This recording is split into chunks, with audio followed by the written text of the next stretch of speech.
ಬೆಂಗಳೂರಲ್ಲಿ ಮರಣ ಮಳೆಗೆ 7 ಮಂದಿಯ ಜೀವ ಹೋಗಿದೆ. ಗೋಡೆ ಕುಸಿದು 7 ಮಂದಿ ಬೀದಿ ವ್ಯಾಪಾರಿಗಳು ಬಲಿಯಾಗಿದ್ದಾರೆ. ಬೆಂಗಳೂರಿನಲ್ಲಿ ಇವತ್ತು ಏಕಾಏಕಿ ಸಂಜೆ ಸುರಿದಂತಹ ಮಳೆಗೆ 7 ಮಂದಿ ಜೀವ ಕಳೆದುಕೊಂಡಿದ್ದಾರೆ. ಗೋಡೆ ಕುಸಿದು 7 ಮಂದಿ ಬೀದಿ ವ್ಯಾಪಾರಿಗಳು ಬಲಿಯಾಗಿದ್ದಾರೆ. ಮೃತ ಕುಟುಂಬಕ್ಕೆ 5 ಲಕ್ಷ ಪರಿಹಾರವನ್ನ ಘೋಷಿಸಿದ್ದಾರೆ ಸಿಎಂ ಸಿದ್ದರಾಮಯ್ಯ. ಗಾಯಾಳುಗಳಿಗೆ ಸರ್ಕಾರದಿಂದಲೇ ಚಿಕಿತ್ಸೆಯನ್ನು ನೀಡುವಂತಹ ಭರವಸೆಯನ್ನು ನೀಡಿದ್ದಾರೆ. ಗೋಡೆ ದುರಂತದ ತನಿಖೆಗೆ ಸಿಎಂ ಆದೇಶಿಸಿದ್ದಾರೆ. ಒಂದೇ ಮಳೆಗೆ ಇಡೀ ಬೆಂಗಳೂರು ಮುಳುಗಿ ಹೋಗಿದೆ. ಏಕಾಏಕಿ ಸುರಿದಂತಹ ಮಳೆಗೆ ಅಲ್ಲೋಲ ಕಲ್ಲೋಲವೇ ಸೃಷ್ಟಿಯಾಗಿದೆ ಬೆಂಗಳೂರಿನಲ್ಲಿ. ಮರಣ ಮಳೆಗೆ 7 ಮಂದಿ ಜೀವ ತೆತ್ತಿದ್ದಾರೆ. ಗೋಡೆ ಕುಸಿದಂತಹ ಪರಿಣಾಮ ಬೀದಿ ಬದಿ ವ್ಯಾಪಾರಿಗಳು 7 ಮಂದಿ ಸಾವನ್ನಪ್ಪಿದ್ದಾರೆ. ಮೃತರ ಕುಟುಂಬಕ್ಕೆ 5 ಲಕ್ಷ ಪರಿಹಾರವನ್ನ ಘೋಷಿಸಿದ್ದಾರೆ ಸಿಎಂ ಸಿದ್ದರಾಮಯ್ಯ. ಹಲವು ಮಂದಿ ಗಾಯಗೊಂಡಿದ್ದಾರೆ. ಈ ಮಳೆಯ ದುರಂತದಿಂದಾಗಿ ಅವರಿಗೂ ಕೂಡ ಸರ್ಕಾರದ ವತಿಯಿಂದ ಚಿಕಿತ್ಸೆ ನೀಡಲಾಗ್ತಾ ಇದೆ. ಮತ್ತೆ ಗೋಡೆ ಕುಸಿಲಿಕ್ಕೆ ಏನ್ ಕಾರಣ ಅನ್ನುವಂತಹ ನಿಟ್ಟಿನಲ್ಲಿ ತನಿಖೆಯನ್ನ ನಡೆಸಬೇಕು ಸೂಕ್ತ ರೀತಿಯಲ್ಲಿ ಅಂತ ಸಿಎಂ ಆದೇಶಿಸಿದ್ದಾರೆ. ಈ ಮಳೆಯಲ್ಲಿ ವ್ಯಾಪಾರ ಮಾಡ್ತಿದ್ದಂಥವರು ಮತ್ತು ಮಳೆಗೋಸ್ಕರ ನಿಂತಿದ್ದಂಥವರು, ಮಳೆ ದಾರಿಲಿ ಹೋಗ್ತಾ ಇದ್ದವರು ನಿಂತಿದ್ದಂಥವರು ಸುಮಾರು 7 ಜನ ಸತ್ತಿದ್ದಾರೆ. ಅದರಲ್ಲಿ 2 ಮಕ್ಕಳು 7 ಜನ ಇಂಜೂರ್ಡ್ ಆಗಿದ್ದಾರೆ. ಅವರಿಗೆ ಉಚಿತವಾಗಿ ಟ್ರೀಟ್ಮೆಂಟ್ ಮಾಡಿ ಅಂತ ಹೇಳಿದ್ದೀನಿ. ಎಲ್ಲ ಸತ್ತಿರತಕ್ಕಂಥವ್ರಿಗೆ 5 ಲಕ್ಷ ರೂಪಾಯಿಗಳು ಪರಿಹಾರ ಕೊಡ್ತೀವಿ. ಸತ್ತವರಿಗೆ 5 ಲಕ್ಷ ಪರಿಹಾರ ಕೊಡ್ತಕ್ಕಂಥ ಕೆಲಸ ಮಾಡ್ತೀವಿ. ಪಾಪ ಬಹಳ ಬಡವರು ಸತ್ತೋಗಿರೋರು. ಇನ್ನು ಈ ವಿಚಾರಕ್ಕೆ ಸಂಬಂಧಪಟ್ಟಂತೆ ಹೆಚ್ಚಿನ ಮಾಹಿತಿಯನ್ನು ನೀಡೋದಕ್ಕೆ ನಮ್ಮ ಇಬ್ಬರು ಪ್ರತಿನಿಧಿಗಳು ಕೂಡ ಲೈವ್ ಅಲ್ಲಿ ಜಾಯ್ನ್ ಆಗಿದ್ದಾರೆ. ಕಬ್ಬನ್ ಪಾರ್ಕ್ ಇಂದ ಶರಣು ಹಂಪಿ ಇದ್ದಾರೆ, ಹಾಗೆ ಬೌರಿಂಗ್ ಆಸ್ಪತ್ರೆಯಿಂದ ಕೃಷ್ಣ ಲೈವ್ ಅಲ್ಲಿ ಇದ್ದಾರೆ. ಮೊದಲಿಗೆ ಕೃಷ್ಣ, ಸಿಎಂ ಸಿದ್ದರಾಮಯ್ಯ ಮೃತರ ಕುಟುಂಬಕ್ಕೆ ಏನೆಲ್ಲ ಭರವಸೆಗಳನ್ನ ನೀಡಿದ್ದಾರೆ? ಸದ್ಯಕ್ಕೆ ಗಾಯಾಳುಗಳ ಪರಿಸ್ಥಿತಿ ಹೇಗಿದೆ?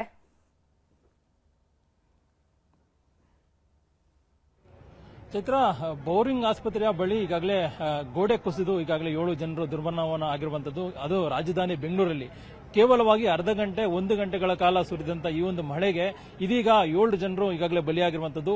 ನಾವೀಗ ಚೈತ್ರ ಏನು ಗೋಡೆ ಕುಸಿತು ಅಂದ್ರೆ ಬೌರಿಂಗ್ ಆಸ್ಪತ್ರೆಯ ಮುಂಭಾಗದಲ್ಲಿರ್ತಕ್ಕಂಥ ಒಂದು ಗೋಡೆ ಮುಂಭಾಗದಲ್ಲಿದ್ದೇವೆ. ಈಗಾಗಲೇ ನೀವು ಕಾಣಬಹುದಾಗಿದೆ ಯಾವ ರೀತಿಯಾಗಿ ಇಲ್ಲಿ ಒಂದು ರೀತಿ ಪರಿಸ್ಥಿತಿ ಇದೆ ಅನ್ನುವಂಥದ್ದು. ಒಂದು ರೀತಿ ಇಲ್ಲಿ ಸಾಮಾನ್ಯವಾಗಿ ಇದು ಏನು ಶಿವಾಜಿನಗರ ಬಸ್ ಸ್ಟಾಪ್ ಎದುರುಗಡೆನೆ ಇರ್ತಕ್ಕಂಥ ಒಂದು ಬೌರಿಂಗ್ ಆಸ್ಪತ್ರೆ ಕಾಂಪೌಂಡ್ ಸಂಪೂರ್ಣವಾಗಿ ಹಳೆದಾಗಿತ್ತು.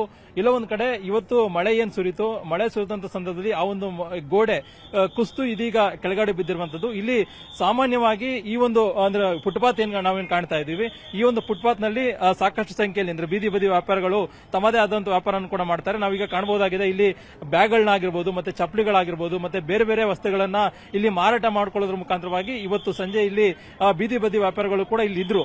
ಆದ್ರೆ ಸಂಜೆ 6 ಗಂಟೆಗೆ ಮಳೆ ಬಂತು. ತಕ್ಷಣವಾಗಿ ಮಳೆ ಬಂದಂತ ಸಂದರ್ಭದಲ್ಲಿ ಈಗ ಸಂಪೂರ್ಣವಾಗಿ ತಕ್ಷಣ ಗೋಡೆ ಕುಸಿತಿರುವಂತದ್ದು.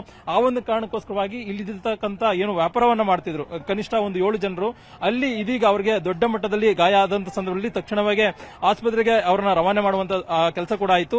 ಈಗ ಅವರು ಎಲ್ಲ ಒಂದ್ ಕಡೆ ಈಗ ಸಾವನ್ನಪ್ಪಿದ್ದಾರೆ ಅನ್ನುವಂಥದ್ದು 7 ಜನರು. ಮತ್ತೆ ಉಳಿದಿರ್ತಕ್ಕಂಥವ್ರನ್ನು ಕೂಡ ಎಲ್ಲ ಒಂದ್ ಕಡೆ ಈಗಾಗಲೇ ಚಿಕಿತ್ಸೆ ಕೊಡುವಂತ ನಿಟ್ಟಿನಲ್ಲಿ ಕೂಡ ಈಗಾಗಲೇ ವೈದ್ಯರು ಈಗಾಗಲೇ ಮುಂದಾಗಿರುವಂತದ್ದು. ಬಹಳ ಪ್ರಮುಖವಾಗಿ ಚೈತ್ರ, ಈ ಒಂದು ಗೋಡೆ ಸಂಪೂರ್ಣವಾಗಿ ಹಳೆಯದಾಗಿತ್ತು. ಮತ್ತೆ ಬೌರಿಂಗ್ ಆಸ್ಪತ್ರೆ ಕೂಡ ಪಕ್ಕದಲ್ಲೇ ಇದೆ. ಎಲ್ಲ ಒಂದ್ ಕಡೆ ಜಿಬಿಐ ಅಧಿಕಾರಿಗಳಿಗೂ ಕೂಡ ಇದು ಎಲ್ಲ ಒಂದ್ ಕಡೆ ಗೊತ್ತಿತ್ತು ಅನ್ನುವಂಥದ್ದು. ಗೋಡೆ ಸಂಪೂರ್ಣವಾಗಿ ಹಳೆಯದಾಗಿತ್ತು ಅನ್ನುವಂಥದ್ದು. ಮತ್ತೆ ಇದ್ರ ಬಗ್ಗೆ ರಿಪೇರಿಯನ್ನು ಮಾಡಬೇಕು ಅಥವಾ ಬೇರೆ ಬೇರೆ ರೀತಿಯ ಕ್ರಮವನ್ನು ವಹಿಸಬೇಕಾಗಿತ್ತು ಅನ್ನೋ ನಿಟ್ಟಿನಲ್ಲಿ ಮೊದಲೇ ಜಿಬಿಐ ಅಧಿಕಾರಿಗಳ ಗಮನಕ್ಕೆ ಇತ್ತು ಅನ್ನುವಂಥದ್ದು. ಆದ್ರೆ ಎಲ್ಲ ಒಂದ್ ಕಡೆ ಜಿಬಿಐ ಅಧಿಕಾರಿಗಳು ಮತ್ತೆ ಬೌರಿಂಗ್ ಆಸ್ಪತ್ರೆಯ ಆಡಳಿತ ಮಂಡಳಿಯ ನಿರ್ಲಕ್ಷ್ಯದ ಒಂದು ಕಾರಣಕ್ಕೋಸ್ಕರವಾಗಿ ಇದೀಗ ಒಂದು ಗೋಡೆ ಕುಸಿದಿದೆ ಅನ್ನುವಂಥದ್ದು. ಮತ್ತೊಂದು ಕಡೆ ಆಸ್ಪತ್ರೆ ಒಳಭಾಗದಲ್ಲಿ ನಾವೇನು ಕಾಣ್ತಾ ಇದ್ದೀವಿ ಅದು ಬೌರಿಂಗ್ ಆಸ್ಪತ್ರೆಯ ಹೊಸ ಆಸ್ಪತ್ರೆ ಅಂತ ಹೇಳ್ಬೋದು. ಅದ್ರ ಮುಂಭಾಗದಲ್ಲಿ ಈಗಾಗಲೇ ಅರಳಿ ಮರ ಕೂಡ ಕಾಣ್ತಾ ಇದೆ. ಅಲ್ಲಿ ಒಂದು ಏನು ಕಾಮಗಾರಿ ಕೂಡ ನಡೀತಾ ಇದೆ ಬೇರೆ ಬೇರೆ ಒಂದು ಕೆಲಸದ ನಿಮಿತ್ತ. ಆ ಒಂದು ಕಾಮಗಾರಿ ಎಲ್ಲೊಂದ್ ಕಡೆ ಮಳೆ ಬಂದಂತ ಸಂದರ್ಭದಲ್ಲಿ ಎಲ್ಲೊಂದು ಕಡೆ ಕಾಮಗಾರಿ ಆಗ್ತಾ ಇರತಕ್ಕಂಥ ಸಂದರ್ಭದಲ್ಲಿ ಈಗ ಗೋಡೆಗೆ ಒಂದು ರೀತಿ ಹಾನಿಯಾಗಿ ಮಳೆ ನೀರು ಬಂದಂತ ಸಂದರ್ಭದಲ್ಲಿ ತಕ್ಷಣವಾಗಿ ಈಗ ಕುಸ್ತಿ ಬಿದ್ದಿರುವಂತದ್ದು. ಆ ಕಾರಣಕ್ಕೋಸ್ಕರವಾಗಿ ಗೋಡೆ ಕುಸಿದ ಸಂದರ್ಭದಲ್ಲಿ ಈಗ 7 ಜನರು ಏನು ದುರ್ಮರಣ ಕಂಡಿದ್ದಾರೆ. ಮತ್ತೊಂದು ಕಡೆ ಈಗಾಗಲೇ ಗಾಯಾಳುಗಳನ್ನ ತಕ್ಷಣಕ್ಕೆ ಆಸ್ಪತ್ರೆಗೆ ಅಲ್ಲಿ ಕಳಿಸೋದ್ರ ಮುಖಾಂತರವಾಗಿ ಅಲ್ಲಿ ರವಾನೆಯನ್ನು ಮಾಡೋದ್ರ ಮುಖಾಂತರವಾಗಿ ಇಲ್ಲಿ ಚಿಕಿತ್ಸೆ ಕೊಡ್ತಾ ಇರುವಂತದ್ದು. ಈಗ ತಾನೇ ಮುಖ್ಯಮಂತ್ರಿ ಸಿದ್ದರಾಮಯ್ಯ ಕೂಡ ತಕ್ಷಣಕ್ಕೆ ಘಟನೆ ನಡೆದ ಕೂಡಲೇ ಆಸ್ಪತ್ರೆಗೆ ಭೇಟಿ ಕೊಟ್ಟು ಗಾಯಾಳುಗಳನ್ನು ಕೂಡ ವಿಚಾರಿಸಿದ್ದಾರೆ. ಮತ್ತೆ ಯಾರೆಲ್ಲ ಸಾವನ್ನಪ್ಪಿದ್ದಾರೆ ಅದ್ರ ಬಗ್ಗೆ ಮಾಹಿತಿ ಕೂಡ ತಿಳಿಸಿಕೊಂಡಿರುವಂತದ್ದು. ಅದ್ರ ಜೊತೆಗೆ ವಿಶೇಷವಾಗಿ ವೈದ್ಯರ ಜೊತೆ ಚರ್ಚೆ ಮಾಡಿದ ಸಂದರ್ಭದಲ್ಲಿ ಮತ್ತೆ ಇಲ್ಲಿರ್ತಕ್ಕಂಥ ಏನೋ ಬೋರಿಂಗ್ ಆಸ್ಪತ್ರೆ ಆಡಳಿತ ಮಂಡಳಿ ಅಧಿಕಾರಿಗಳ ಜೊತೆ ಕೂಡ ಮುಖ್ಯಮಂತ್ರಿಗಳು ಚರ್ಚೆ ಕೂಡ ಮಾಡಿರುವಂತದ್ದು. ಈ ಒಂದು ಗೋಡೆ ಯಾವ ರೀತಿ ಕುಸಿತು, ಮತ್ತೆ ಗೋಡೆ ಹಳೇದಾಗಿದ್ದ ಸಂದರ್ಭದಲ್ಲಿ ಯಾಕೆ ಅದ್ರ ಬಗ್ಗೆ ನೀವು ಕ್ರಮವನ್ನ ವಹಿಸಿಲ್ಲ, ಹೀಗೆ ಸಾಕಷ್ಟು ಪ್ರಶ್ನೆಯನ್ನ ಮಾಡೋದ್ರ ಮುಖಾಂತರವಾಗಿ ಜಿಬಿಎ ಕಮಿಷನರ್ಗೆ ಇದೀಗ ಅದ್ರ ಬಗ್ಗೆ ಒಂದಷ್ಟು ಮಾಹಿತಿಯನ್ನು ತರಿಸಿಕೊಳ್ಳುವಂತ ನಿಟ್ಟಿನಲ್ಲಿ ಕೂಡ ಈಗಾಗಲೇ ಮುಖ್ಯಮಂತ್ರಿಗಳು ಮುಂದಾಗಿರುವಂತದ್ದು. ಮತ್ತೆ ಮಾಹಿತಿ ಆಧಾರದ ಮೇಲೆ ಈಗ ತನಿಖೆಗೂ ಕೂಡ ಸೂಚನೆಯನ್ನು ಮುಖ್ಯಮಂತ್ರಿಗಳು ಕೊಟ್ಟಿದ್ದಾರೆ. ಅದ್ರ ಜೊತೆಗೆ ಈಗಾಗಲೇ 7 ಜನರು ದುರ್ಮರಣ ಕಂಡಿದ್ದಾರೆ.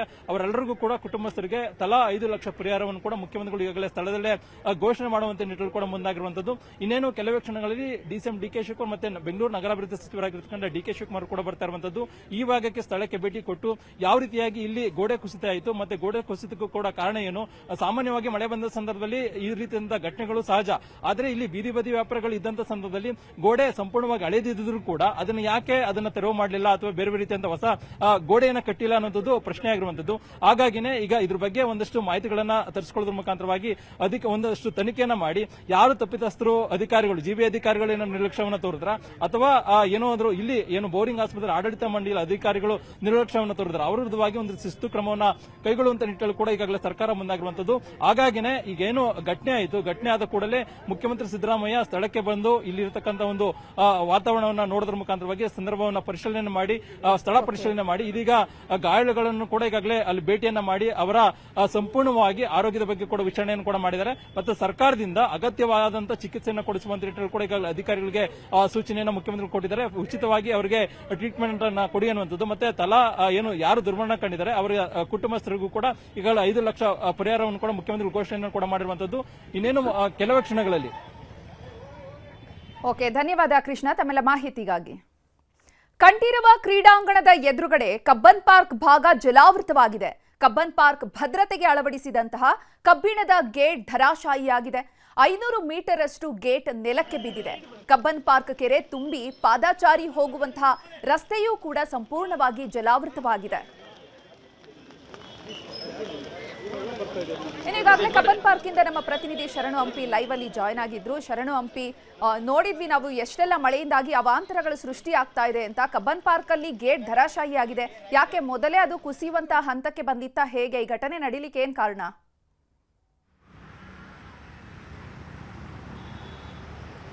ಚೈತ್ರ, ಧಾರಾಕಾರ ಮಳೆ ಎಫೆಕ್ಟ್, 1 ಗಂಟೆ ಸುರಿದಂಥ ಮಳೆ ಎಫೆಕ್ಟ್ ಬೆಂಗಳೂರಿನಾದ್ಯಂತನೂ ಕೂಡ, ಅದರಲ್ಲೂ ಕೂಡ ತಗ್ಗು ಪ್ರದೇಶಗಳಲ್ಲಿ ಮನೆ ಒಳಗಡೆ ನೀರು ನುಗ್ಗಿದೆ, ರಸ್ತೆ ಮೇಲೆ ನೀರು ನಿಂತು ಸಾಕಷ್ಟು ಅವಾಂತರ ಸೃಷ್ಟಿಯಾಗಿದೆ. ಗಂಟೆಗಟ್ಟಲೆ ಟ್ರಾಫಿಕ್ ಜಾಮಲ್ಲಿ ರಸ್ತೆಯಲ್ಲೇ ಕೊಳಿಬೇಕಾದಂಥ ಪರಿಸ್ಥಿತಿ ನಿರ್ಮಾಣ ಆಗಿತ್ತು ವಾಹನ ಸವಾರರಿಗೆ. ಅದರ ಜೊತೆಗೆ ಸಾಕಷ್ಟು ಕಡೆಗೆ ಮೆಟ್ರೋ ನಿಧಾನಗತಿಯಲ್ಲಿ ವಾಹನ ಸಂಚಾರ ಮಾಡುವ ಪರಿಸ್ಥಿತಿ ನಿರ್ಮಾಣ ಆಗಿತ್ತು, ಮನೆ ಒಳಗಡೆ ನೀರು ನುಗ್ಗಿತ್ತು. ಈಗ ಇಲ್ಲಿ ನೋಡ್ತಾ ಹೋದರೆ ಹಲವು ರಸ್ತೆಗಳಲ್ಲೆಲ್ಲ ಕೂಡ ಗಿಡ ಮರಗಳು ಬಿದ್ದು ಸಂಚಾರಕ್ಕೂ ಕೂಡ ತೊಂದರೆ ಆಗಿತ್ತು. ಈಗ ಈ ದೃಶ್ಯದಲ್ಲಿ ತೋರಿಸ್ತಾ ಇರೋದು ಕಂಠೀರವ ಕ್ರೀಡಾಂಗಣದ ಮುಂಭಾಗದಲ್ಲಿರುವಂಥ ಕಬ್ಬನ್ ಪಾರ್ಕ್ನ ಏನು ಗೇಟ್ ಏನಿದೆ, ಅಡ್ಡಲಾಗಿ ಕಟ್ಟಿರುವಂಥ ಕಬ್ಬಿಣದ ಗೇಟ್ ಏನಿದೆ, ಇದು 10 ರಿಂದ 12 ಅಡಿ ಎತ್ತರ ಇರುವಂಥ ಗೇಟ್ ವಾಲ್ ಇರುವಂಥ ದೃಶ್ಯಗಳು ಕಂಡು ಬರ್ತಾ ಇದೆ. ಇನ್ನು ನಿಮಗೆ ಹೆಚ್ಚು ದೃಶ್ಯಗಳನ್ನು ನಿಮಗೆ ತೋರಿಸುವಂಥ ಪ್ರಯತ್ನ ಪಡ್ತೀವಿ, ಯಾಕಂದರೆ ಕತ್ಲಾಗಿರೋದ್ರಿಂದ ಸಂಪೂರ್ಣವಾಗಿ ಇಲ್ಲಿರುವಂಥ ಕೆರೆ ಏನಿದೆ, ಕಬ್ಬನ್ ಪಾರ್ಕ್ನ ಕೆರೆ ಅದನ್ನು ತುಂಬಿ ಹೊರಗಡೆನೂ ಕೂಡ ಪಾದಾಚಾರಿಗಳು ಹೋಗುವಂಥ ರಸ್ತೆ ಏನಿದೆ ಆ ರಸ್ತೆಯುದ್ದಕ್ಕೂ ಕೂಡ ನೀರೆಲ್ಲದು ಕೂಡ ತುಂಬಿರೋದು. ಗೇಟ್ ಹೇಗೆ ಬಿದ್ದಿದೆ ಅನ್ನೋದು ಕೂಡ ನಿಮಗೆ ಗೊತ್ತಾಗ್ತಾ ಹೋಗುತ್ತೆ. ಈ ರೀತಿ 500 ಮೀಟರ್ವರೆಗೂ ಕೂಡ, ಅಂದರೆ ನಿಮಗೆ ಕಸ್ತೂರಿಬಾ ರಸ್ತೆಗೆ ಹೋಗುವಂಥ ದಾರಿ ಏನಿದೆ ಇದೇ ರೀತಿಯಾಗಿ ಬಿದ್ದಿರೋದು. ಇನ್ನು ಇಲ್ಲಿರುವಂಥ ಬಿದಿರು ಮರಗಳೇನಿದ್ದಾವೆ ಇವುಗಳು ಕೂಡ ಬಿದ್ದಿರುವಂಥ ದೃಶ್ಯಗಳು ಕೂಡ ಕಂಡುಬರುತ್ತೆ. ಈಗಾಗಲೇ ಹವಾಮಾನ ಇಲಾಖೆ 3 ಗಂಟೆಗಳ ಕಾಲ ಆರೆಂಜ್ ಅಲರ್ಟನ್ನು ಘೋಷಣೆ ಮಾಡಿತ್ತು. 1 ಗಂಟೆ ಸುರಿದಂಥ ಭಾರೀ ಮಳೆಗೆ ಸಾಕಷ್ಟು ಅನಾಹುತವೇ ಸೃಷ್ಟಿಯಾಗಿದೆ. ಕಾಶ್ಮೀರದ ರೀತಿಯಾದಂಥ ವಾತಾವರಣ ಸೃಷ್ಟಿಯಾಗಿದೆ. MG ರೋಡ್ ಸೇರಿದಂತೆ ಶಾಂತಿನಗರ ಸೇರಿದಂತೆ ಹಲವು ಕಡೆಗೆ ಆಲಿಕಲ್ ಸಹಿತ ಮಳೆ, ಗುಡುಗು ಸಿಡಿಲು ಮಾತ್ರ ನಿಜವಾಗ್ಲೂ ಸಿಡಿಲ ಬರದ ಮಳೆ. ಆಗಿರೋ ಪರಿಣಾಮವಾಗಿ ಸಾಕಷ್ಟು ಅವಾಂತರ ಅಂತೂ ಸೃಷ್ಟಿಯಾಗಿದೆ. ಜನಜೀವನ ಅದರಲ್ಲೂ ಕೂಡ ಬೀದಿ ವ್ಯಾಪಾರಿಗಳಿಗಂತೂ ಇವತ್ತು ವ್ಯಾಪಾರನೇ ಇಲ್ಲ. ಎಲ್ಲರೂ ಕೂಡ ತಮ್ಮ ತಮ್ಮ ಮನೆಗಳಿಗೆ ಸೇಫಾಗಿ ಹೋದ್ರೇ ಸಾಕು ಅನ್ನುವಂಥ ಪರಿಸ್ಥಿತಿ ನಿರ್ಮಾಣ ಆಗಿರೋದು. ಬೋರಿಂಗ್ ಆಸ್ಪತ್ರೆ ತಡೆಗೋಡೆ ಅಲ್ಲಿರುವಂಥ ಗೋಡೆ ಬಿದ್ದು 7 ಜನ ಮೃತರಾಗಿದ್ದಾರೆ, ಇನ್ನೂ ಭಾಳಷ್ಟು ಜನ ಗಂಭೀರವಾಗಿ ಗಾಯಗೊಂಡಿದ್ದಾರೆ. ಇದೇ ರೀತಿಯಾಗಿ ಬೇರೆ ಬೇರೆ ನಗರದಲ್ಲಿ ಅಂದರೆ ಇವತ್ತು ಆರೆಂಜ್ ಅಲರ್ಟ್ ಘೋಷಣೆ ಮಾಡಿದೆ ಹವಾಮಾನ ಇಲಾಖೆ. ಬೆಂಗಳೂರು ನಗರ, ಬೆಂಗಳೂರು ಗ್ರಾಮಾಂತರ ಸೇರಿದಂತೆ ಸುತ್ತಮುತ್ತಲಿರುವಂಥ ಜಿಲ್ಲೆಗಳು. ಕೇವಲ ಇವತ್ತಿಗೆ ಮಾತ್ರ ಅಲ್ಲ, ರಾತ್ರಿನೂ ಕೂಡ ಮಳೆ ಬರುವಂಥ ಸಾಧ್ಯತೆ ಇದೆ, ಭಾರೀ ಮಳೆ ಆಗುವ ಸಾಧ್ಯತೆ ಇದೆ ಅಂತೇಳಿ ಹವಾಮಾನ ಇಲಾಖೆ ಈಗಾಗಲೇ ಎಚ್ಚರಿಕೆಯನ್ನು ನೀಡಿದೆ. ಇನ್ನೂ 4 ದಿನಗಳ ಕಾಲ ಬೆಂಗಳೂರು ನಗರ, ಬೆಂಗಳೂರು ಗ್ರಾಮಾಂತರ ಸೇರಿದಂತೆ ದಕ್ಷಿಣ ಒಳನಾಡಿನ ಭಾಗದ ಜಿಲ್ಲೆಗಳೇನಿದ್ದಾವೆ ಈ ಜಿಲ್ಲೆಗಳಿಗೆ ಯೆಲ್ಲೋ ಅಲರ್ಟನ್ನು ಘೋಷಣೆ ಮಾಡಿದೆ. 1 ಗಂಟೆ ಸುರಿದಂಥ ಮಳೆ ಎಫೆಕ್ಟು ಸಾಕಷ್ಟು ಅವಾಂತರ ಸೃಷ್ಟಿಯಾಗಿದೆ. ರಸ್ತೆಗೆ ಅಡ್ಡಲಾಗಿ ಹಾಕಿದ್ದಂಥ ಬ್ಯಾರಿಕೇಡ್ಗಳೆಲ್ಲವೂ ಕೂಡ ಬಿದ್ದು ಪರಿಸ್ಥಿತಿ ಗಂಭೀರವಾದಂಥ ಸಿಚುವೇಶನ್ ನಿರ್ಮಾಣ ಆಗಿತ್ತು. ಈಗ ಒಂದಷ್ಟು ಮಳೆ ನಿಂತಿರೋ ಪರಿಣಾಮವಾಗಿ ತಹಬದಿಗೆ ಬರ್ತಿರುವಂಥ ದೃಶ್ಯಗಳು ಕಂಡು ಬರ್ತಾ ಇದೆ. ಆದರೆ ಸಾಕಷ್ಟು ಅನಾಹುತ ಅಂತೂ ಮೊದಲ ಮಳೆ ಒಂದು ಕಡೆಗೆ ಹರ್ಷ, ಮತ್ತೊಂದು ಕಡೆಗೆ ಈ ರೀತಿ ಜನಜೀವನ ಅಸ್ತವ್ಯಸ್ತ ಆಗೋ ರೀತಿಯಾಗಿ ಭಾರಿ ಮಳೆ ಆಗಿದೆ. ಚೈತ್ರ, ಧನ್ಯವಾದ ಶರಣು ಹಂಪಿ ತಮ್ಮೆಲ್ಲ ಮಾಹಿತಿಗಾಗಿ.